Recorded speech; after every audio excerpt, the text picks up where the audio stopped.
বন্ধুরা, কল্পনা করুন আপনার সবচেয়ে কাছের বন্ধুর জন্মদিনের পার্টিতে সবাই মিলে আনন্দ করছেন। চারপাশে হাসি ঠাট্টা, গান আর মদের আসর। কিন্তু কয়েক মিনিট পরেই সেই পার্টি পরিণত হলো ভয়ঙ্কর এক দুঃস্বপ্নে। একজন বন্ধু হঠাৎ মাটিতে পড়ে গেল। প্রথমে সবাই ভাবলো হয়তো বেশি মদ খেয়ে অজ্ঞান হয়ে গেছে, কিন্তু কাছে গিয়ে যখন তারা বুঝতে পারলো ছেলেটি আর বেঁচে নেই, তখন তাদের সামনে দাঁড়িয়ে গেল একটাই প্রশ্ন: এই লাশটা কিভাবে লুকানো হবে? সবচেয়ে বড় কথা, শেষ পর্যন্ত আমরা যাকে খুনি ভাববো, দেখা যাবে আসল সত্যটা সম্পূর্ণ আলাদা। চলুন শুরু থেকে পুরো ঘটনাটা জেনে নেওয়া যাক। গল্পের শুরুতে আমরা দেখি 5 জন ভারতীয় যুবককে। তারা সবাই পড়াশোনার জন্য আমেরিকায় এসেছে। 5 জনের মধ্যে প্রথমজন হলো বালু, এরপর আছে অর্জুন, সত্যি, ভ্যাঙ্কি এবং সাই। তবে এরা শুধু বিদেশে এসে পরিচিত হওয়া বন্ধু নয়, ছোটবেলা থেকেই তারা একে অপরের খুব কাছের বন্ধু। এমনকি ভারতের একই গ্রামের বাসিন্দা হওয়ায় বিদেশে এসেও তারা একসঙ্গে থাকে। একই ফ্ল্যাটে থাকার মূল কারণও ছিল সহজ: একসঙ্গে থাকলে খরচ কম হবে, পাশাপাশি পুরনো বন্ধুত্বটাও বজায় থাকবে। সবকিছু স্বাভাবিকভাবেই চলছিল। একদিন অর্জুনের বোনের এক বান্ধবী তাকে ফোন করে জানায় যে সেও আমেরিকায় আসার পরিকল্পনা করছে। সে জানতে চায় সেখানে থাকা খাওয়ার খরচ কেমন এবং কিভাবে থাকলে সুবিধা হবে। অর্জুন তাকে পরামর্শ দেয়, একা না থেকে কয়েকজনের সঙ্গে শেয়ার করে থাকলে খরচ অনেকটাই কমে যাবে। কিন্তু তখনও কেউ জানতো না খুব শীঘ্রই এই বন্ধুত্বের মধ্যে এমন একটা ঘটনা ঘটতে চলেছে যা সবার জীবন পাল্টে দেবে। কয়েকদিন পর সন্ধ্যায় 5 বন্ধু নিজেদের কাজ শেষ করে ফ্ল্যাটে বসে আড্ডা দিচ্ছিল। হঠাৎ ভ্যাঙ্কির মনে পড়ে যায় পরের সপ্তাহে বালুর জন্মদিন। সে সঙ্গে সঙ্গে পরিকল্পনা করে ফেলে যে বালুর জন্মদিন এবার একটু অন্যরকম ভাবে পালন করবে। ভ্যাঙ্কি সবাইকে বলে জন্মদিনে বড়সড় পার্টি হবে, প্রচুর মজা হবে, সবাই মদ খাবে এবং বালুর জন্য সে একটি বিশেষ সারপ্রাইজও রেখেছে। তবে সে সবাইকে সতর্ক করে দেয় বালুকে যেন আগে থেকে কিছু বলা না হয়। বন্ধুরাও রাজি হয়ে যায়। অবশেষে বালুর জন্মদিন এসে যায়। ভ্যাঙ্কি ঘরটাকে সুন্দরভাবে সাজায়। এরপর শুরু হয় পার্টি। গান চলছে, সবাই মদ খাচ্ছে, নাচছে। ভ্যাঙ্কি কয়েকজন বিদেশি মেয়েকেও পার্টিতে নিয়ে আসে, ফলে পুরো পরিবেশ আরো জমে ওঠে। কিন্তু এই আনন্দের মধ্যেই ভ্যাঙ্কি এমন একটা বোকামি করে বসে যা পরবর্তীতে পুরো ঘটনার সবচেয়ে গুরুত্বপূর্ণ ক্লু হয়ে দাঁড়াবে। সে একটি মদের বোতল নেয় এবং মজা করার জন্য তাতে প্রস্রাব করে। এরপর সেই বোতল বালুকে খেতে দেয়। বালু তখন প্রচন্ড নেশাগ্রস্ত, তাই কিছু না বুঝেই সেই বোতল থেকে কয়েক ঢোক পান করে ফেলে। এরপর শুরু হয় কেক কাটার পালা। সবাই মিলে বালুর মুখে কেক মাখাতে থাকে।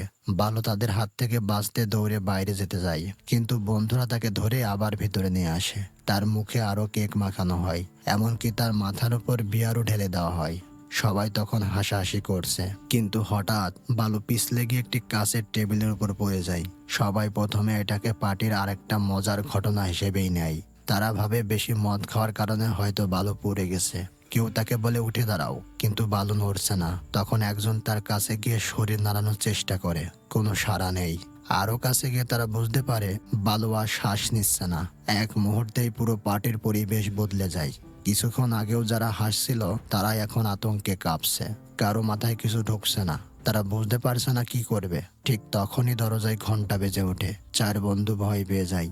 অবশেষে দরজা খুলে দেখা যায় বাইরে 2 জন পুলিশ দাঁড়িয়ে আছে। পুলিশ দেখে তাদের মনে হয় এবার সব শেষ, কিন্তু পুলিশ অন্য একটি কারণে এসেছে। প্রতিবেশীরা অভিযোগ করেছে তাদের পার্টির শব্দে আশেপাশে মানুষের ঘুম নষ্ট হচ্ছে।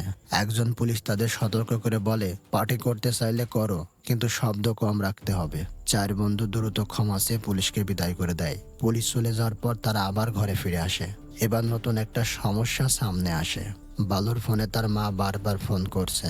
আজ তাদের ছেলের জন্মদিন। তারা শুধু ছেলেকে জন্মদিনের শুভেচ্ছা জানাতে চাইছেন, কিন্তু বালু তো আর ফোন ধরার অবস্থায় নেই। 4 বন্ধু বুঝতে পারে না ফোন ধরবে কিনা। ভ্যাঙ্কি বলে পুলিশকে সব জানিয়ে দেওয়া উচিত, কিন্তু অন্যরা ভয় পেয়ে যায়। তাদের আশঙ্কা পুলিশকে জানালে এই ঘটনা দুর্ঘটনা হিসেবে না দেখে তাদেরকেই সন্দেহ করবে। তাদের পড়াশোনা, কেরিয়ার সব শেষ হয়ে যেতে পারে। ঠিক তখনই তাদের মনে পড়ে অর্জুনের বড় ভাই ভারতের কথা।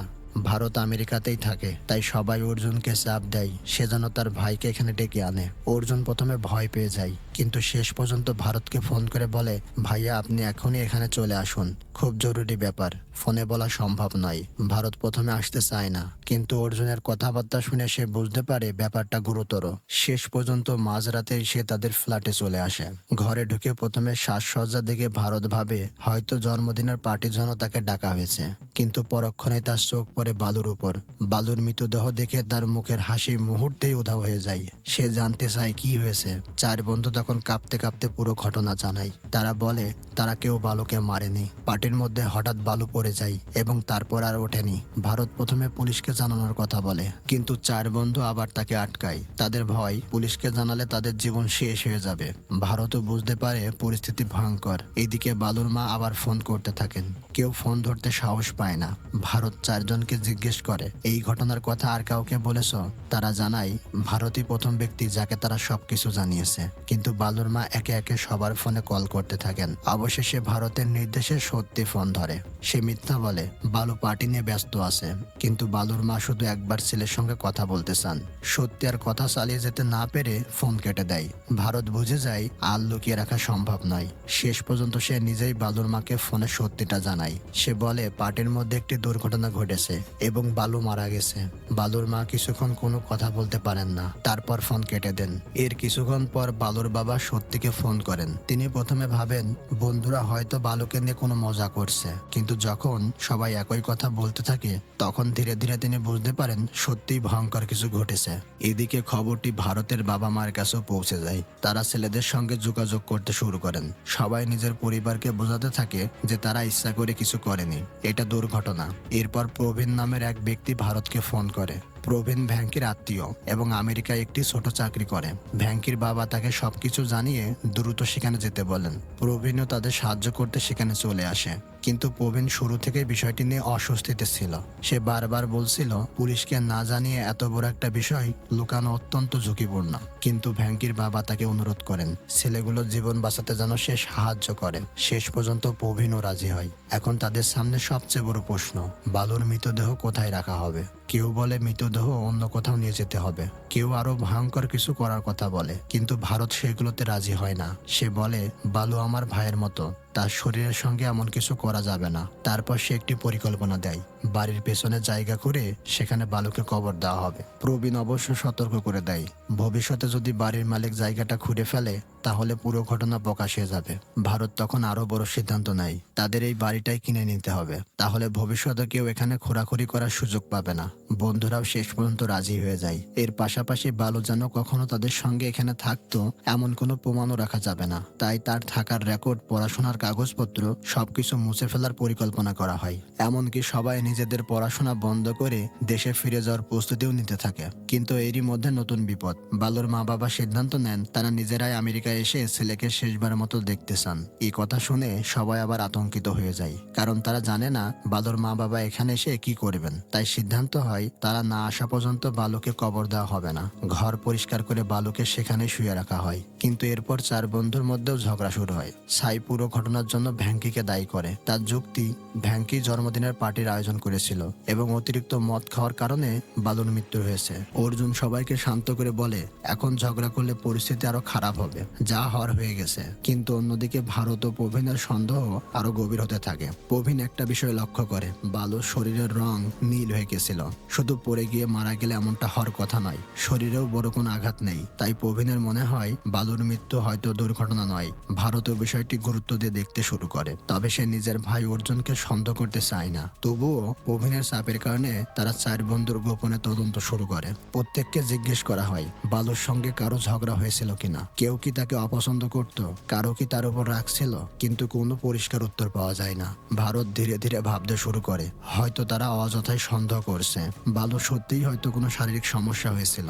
ঠিক তখনই তারা জানতে পারে বালুর অ্যাজমা ছিল।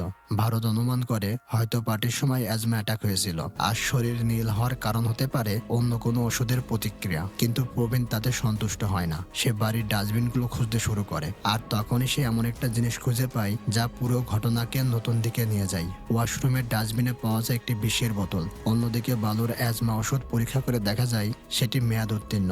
এখন প্রবীণের সন্দেহ আরো শক্ত হয়। তার ধারণা বালুর শরীর নীল হওয়ার পিছনে বিষের ভূমিকা থাকতে পারে। তারা ভাবতে থাকে এই বিষ কোথা থেকে এলো এবং কে এটি ব্যবহার করেছিল। 4 বন্ধুর আর্থিক লেনদেন খতিয়ে দেখা হয়, কিন্তু সেখান থেকেও কোনো পরিষ্কার সূত্র পাওয়া যায় না। তখন প্রবীণের মাথায় আরেকটি সম্ভাবনা আসে, বিষ হয়তো কোনো পানীয়ের সঙ্গে মেশানো হয়েছিল। তারা রান্নাঘরে গিয়ে সব বোতল পরীক্ষা করতে শুরু করে। হঠাৎ তারা সেই মদের বোতলটি দেখতে পায় যেটিতে ভ্যাঙ্কি আগে মজা করে প্রসাব করেছিল। প্রবীণ সঙ্গে সঙ্গে বোতলটির দিকে সন্দেহ চোখে তাকায়। এরপর সবাইকে ডেকে বোতলটির ব্যাপারে জিজ্ঞেস করা হয়। সাই জানায় ওই বোতল ভ্যাঙ্কি ও অর্জুন দুজনেই ব্যবহার করেছিল। ভ্যাঙ্কি সেখানে থেকেই ব্যবহার করেছিল, কিন্তু অর্জুন বোতলটি নিয়ে ওয়াশরুমে গিয়েছিল। এটা শুনে ভারতের মাথায় যেন বজ্রপাত হয়। অর্জুন তো তার নিজের ভাই, তাহলে কি অর্জুনই বালুকে হত্যা করেছে? অর্জুন সামনে আসতেই ভারত তাকে ধরে ফেলে। সে রাগে অর্জুনকে মারতে শুরু করে, চিৎকার করে জানতে চাই তুমি এটা কেন করলে। কিন্তু অর্জুন তখন নিজের ভিতরের বহু বছরের কষ্ট উগরে দেয়। সে বলে, ভাইয়া তুমি আমেরিকায় আসার পর 7 বছর ধরে পরিবারকে ভুলে গেছো। তুমি কখনো আমাদের খোঁজ নাওনি। মা বাবা তোমার সঙ্গে কথা বলার জন্য অপেক্ষা করে থাকে। তারপর সে তার কথা বলে। ভারত বুঝতে পারে এখানে এমন একটা অতীত আছে যা সে জানে না। প্রবীণ অর্জুনকে শান্ত করে এবং পুরো ঘটনা বলতে বলে। এরপর গল্প চলে যায় কয়েক বছর আগের ঘটনায়। ভারত ও অর্জুনের বোন ছিল শ্বেতা। এক জন্মদিনে শ্বেতা খুব খুশি ছিল, কারণ সে দিল্লিতে একটি ইন্টার্নশিপের সুযোগ পেয়েছিল। সেদিন সে তার বড় ভাই ভারতকে ফোন করেছিল, কিন্তু ভারত ব্যস্ত থাকায় অজুহাতে ফোন কেটে দেয়। এমনকি নিজের বোনকে জন্মদিনের শুভেচ্ছাও জানায়নি। এরপর শ্বেতা তার এক বন্ধুর সঙ্গে দেখা করতে বাড়ি থেকে বের হয়, কিন্তু অনেক রাত হয়ে গেলেও সে আর ফিরে আসে না। অর্জুন ও তার বাবা মা তাকে খুঁজতে বের হয়। পরে বাড়ির কাছে পুলিশকে দেখতে পায় তারা। পুলিশ তাদের মর্গে নিয়ে যায় একটি মৃতদেহ শনাক্ত করার জন্য। আর সেখানে গিয়ে তারা দেখতে পায় মৃতদেহটি শ্বেতার। তার মাথায় ভয়াবহ আঘাত ছিল। অর্জুন ও তার বাবা মা ভেঙে পড়ে। এই ঘটনার পর অর্জুনের জীবন সম্পূর্ণ বদলে যায়। সে জানায় তার নিজের আমেরিকা আসার ইচ্ছা ছিল না, শুধু পরিবারের ইচ্ছায় সে এখানে এসেছিল। এরপর সে তার এক বান্ধবী তাকে একটি গুরুত্বপূর্ণ তথ্য দেয়। সে জানায় সে তার সঙ্গে বালুর সম্পর্ক ছিল। শুরুতে তাদের মধ্যে ভালোবাসা থাকলেও ধীরে ধীরে বালু অত্যন্ত নিয়ন্ত্রণকারী হয়ে ওঠে। সে তা কার সঙ্গে কথা বলবে, কোথায় যাবে, সবকিছুতেই বালু হস্তক্ষেপ করত। পরে সে তা জানতে পারে বালুর আরো অনেক সম্পর্ক রয়েছে। তখন সে বালুকে এড়িয়ে চলতে শুরু করে, কিন্তু বালু তাকে ছাড়েনি। বারবার ফোন করত, দেখা করতে চাইতো। সে তার মৃত্যুর দিনও বালু তাকে দেখা করতে ডেকেছিল। শ্বেতা অর্জুনকে বলেছিল সে বালুর সঙ্গে সম্পর্ক শেষ করে দেবে। এরপরই শ্বেতা নিখোঁজ হয় এবং মৃত অবস্থায় পাওয়া যায়।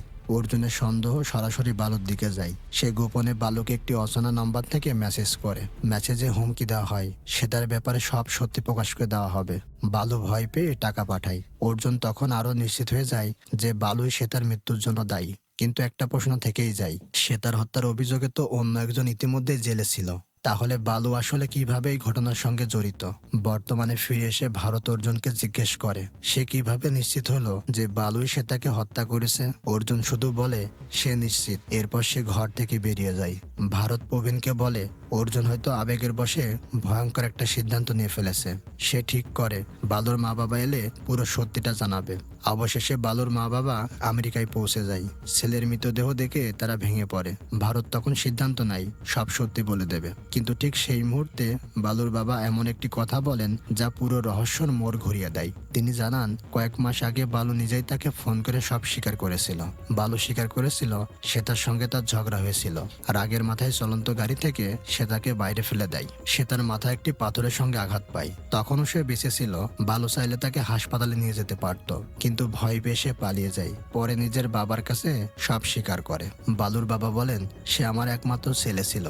আমি তাকে হারাতে চাইনি, তাই আমি টাকা দিয়ে অন্য একজনকে এই মামলায় জড়িয়ে জেলে পাঠিয়েছিলাম। তিনি ভারতের কাছে ক্ষমা চান। তিনি বলেন তিনি তাদের পরিবারের সঙ্গে অন্যায় করেছিলেন এবং আজ তার ছেলে সেই অপরাধে শাস্তি পেয়েছে। এই সত্য জানার পর ভারত নিজের ভাই অর্জুনের ব্যাপারে কিছু বলে না। সে চুপ থাকে। এরপর সবাই মিলে বালুকে কবর দেয়। বালুর বাবা শেষবারের মতো 4 বন্ধুকে আশ্বস্ত করে বলেন তিনি পুলিশকে কিছু বলবেন না, এমনকি তিনি সেই বাড়িটিও কিনে নেবেন। সবাই মনে করে অবশেষে হয়তো এই দুঃস্বপ্নের সমাপ্তি হয়েছে, কিন্তু আসল রহস্য তখনও বাকি। বাড়িতে ফিরে আসার সময় হঠাৎ ভারতের পকেট থেকে একটি বোতল মাটিতে পড়ে যায়। প্রবীণ বোতলটি তুলে নেয়। এটি সেই বিষের বোতল, কিন্তু প্রবীণ বোতলটি পরীক্ষা করে বুঝতে পারে এটা আসল বিষ নয়। অর্থাৎ এতক্ষণ যে বিষের সূত্র ধরে তারা তদন্ত করছিল সেটাই ছিল একটি মিথ্যা সূত্র। তাহলে প্রশ্ন দাঁড়ায়, বালুকে আসলে কে হত্যা করেছিল?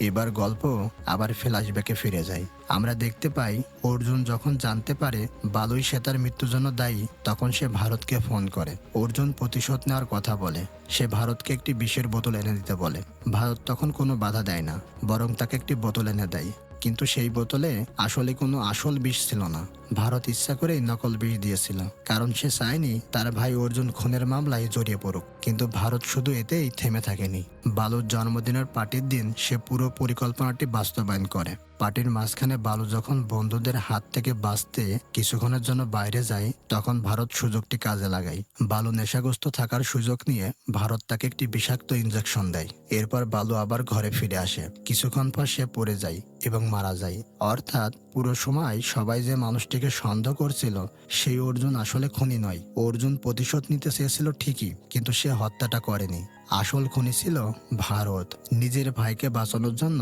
নিজের পরিবারের প্রতি বহু বছরের অপরাধবোধ থেকে এবং সে তার মৃত্যুর প্রতিশোধ নেওয়ার জন্য ভারত নিজেই বালুকে হত্যা করেছিল।